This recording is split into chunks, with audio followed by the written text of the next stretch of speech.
শুনেছি গতকালকে সিজিএম কোর্টের সামনে তারা জয় বাংলা স্লোগান দিয়েছে।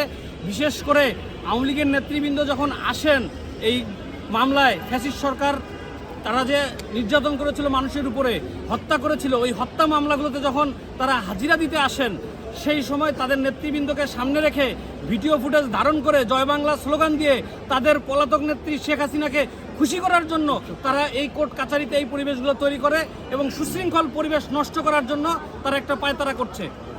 অরবি সহ্য করবে না, তাই সাধারণ আইনজীবীরা আজকে এটার প্রতিবাদ করে তৈরি করবেন না।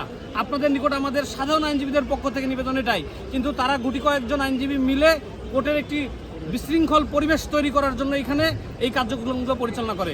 সাধারণ আইনজীবীরা তাদেরকে এই কার্যক্রমগুলো বাধা দেওয়ার জন্য তাদেরকে অনুরোধ করে, নিষেধ করে, পরবর্তীতে তারা সংগঠিত হওয়ার চেষ্টা করে, পরবর্তীতে তারা চলে যায়। কোনো দলীয় কোনো প্রোগ্রাম ছিল না এবং দলীয় কোনো স্লোগানও ছিল না, কিন্তু কিছু মানে আমরা চিনি না, কিছু বহিরাগত হবে হয়তো বা এখানে আইনজীবী হতে পারে, হ্যাঁ, তারা জয় বাংলা স্লোগান দিয়েছি মর্মে তাদের সেই অভিযোগে তারা মূলত এখানে একটু দস্তাদস্তি করার চেষ্টা করেছে।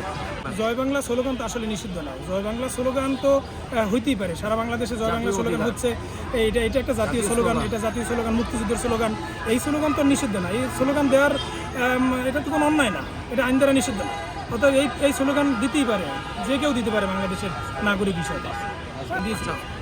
জয় বাংলা স্লোগান কেউ দিয়েছে কিনা আমি সেটা জানি না, আমার জানা মতে জয় বাংলা স্লোগান আজকে কেউ দেয় নেই।